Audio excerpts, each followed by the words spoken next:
గణేష చతుర్థి రోజున చంద్రుడిని ఎందుకు చూడకూడదు? పొరాపాటున చూస్తే ఏం చేయాలి? వినాయకుడు, విఘ్నేశ్వరుడు, గణాధిపతి, గణనాథుడు ఇలా ఎన్నో పేర్లు గణేశుడికి ఉన్నాయి. ఏ పూజ చేసినా అందులో ముందుగా ప్రార్థించేది గణపతినే. ఎందుకంటే ఎలాంటి విఘ్నాలు, ఆటంకాలు రాకుండా కాపాడుతాడని గణేశుడికి ముందుగా పూజలు చేస్తారు. ఇక ఏటా వినాయక చవితి వచ్చిందంటే చాలు పెద్ద ఎత్తున ఉత్సవాలు చేపడతారు. నవరాత్రుల అనంతరం గణేశుణ్ణి ఘనంగా సాగనంపుతూ నిమజ్జనం చేస్తారు. అయితే వినాయక చవితి రోజున గణేశుడికి పూజ చేయడంతో పాటు మనం చేయకూడని పని కూడా ఇంకోటి ఉంటుంది.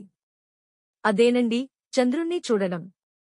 చాలామంది పండితులు, పెద్దలు వినాయక చవితి రోజు చంద్రుణ్ణి చూడవద్దని, అలా చూస్తే నీలాపనిందల పాలు కావలసి వస్తుందని చెబుతారు. అయితే దాని వెనుక ఉన్న అసలు కథేంటో ఇప్పుడు తెలుసుకుందాం.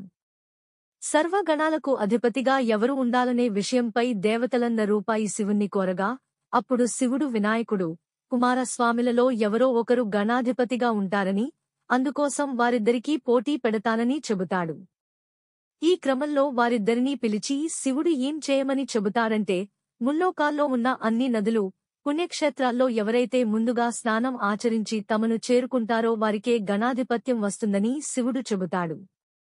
అప్పుడు కుమారస్వామి వెంటనే తన నెమలి వాహనంపై ముల్లోకాలను చుట్టి రావడానికి బయల్దేరతాడు. ఈ క్రమంలో గణేశుడు ఎక్కడికి వెళ్లకుండా తన తల్లిదండ్రులైన శివపార్వతులకు నమస్కారం చేస్తూ 3 సార్లు వారి చుట్టూ తిరుగుతాడు.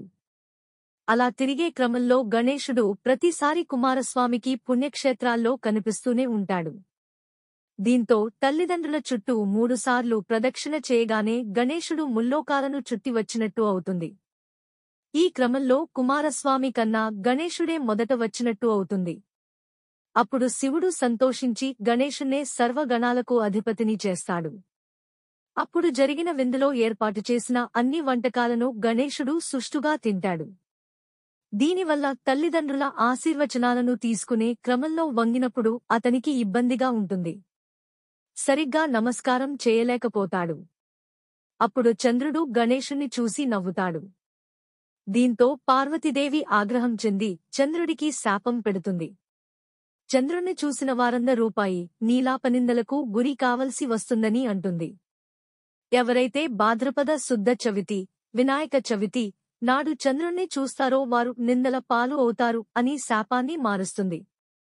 అప్పటినుంచి చవితి రోజు చంద్రుణ్ణి ఎవరూ చూడకూడదని చెబుతూ వస్తున్నారు.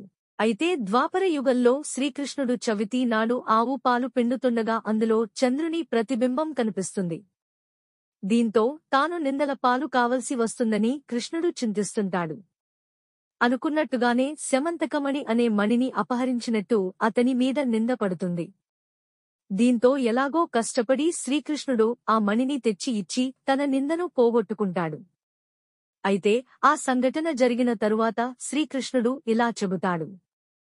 ఎవరైతే వినాయక చవితి రోజు పూజలు చేసి గణేశుడి ఆశీర్వచనాలు పొందుతారో వారికి చంద్రుణ్ణి చూసినా ఏమీ అవదని అంటాడు. అప్పటినుంచి చాలామంది చవితి రోజు వినాయకుణ్ణి ఖచ్చితంగా పూజించడం మొదలుపెట్టారు. మరో పరిహారం కూడా ఉంది. చంద్రదర్శనం చేసినవారు దోషం పోవడానికి ఈ క్రింది శ్లోకం చదివినా మంచిదని అంటున్నారు. సింహః ప్రసేన మవధీత్ సింహోజాంబవతా హతః సుకుమారక మారుదిః తవ హ్యోషస్సః మంతకః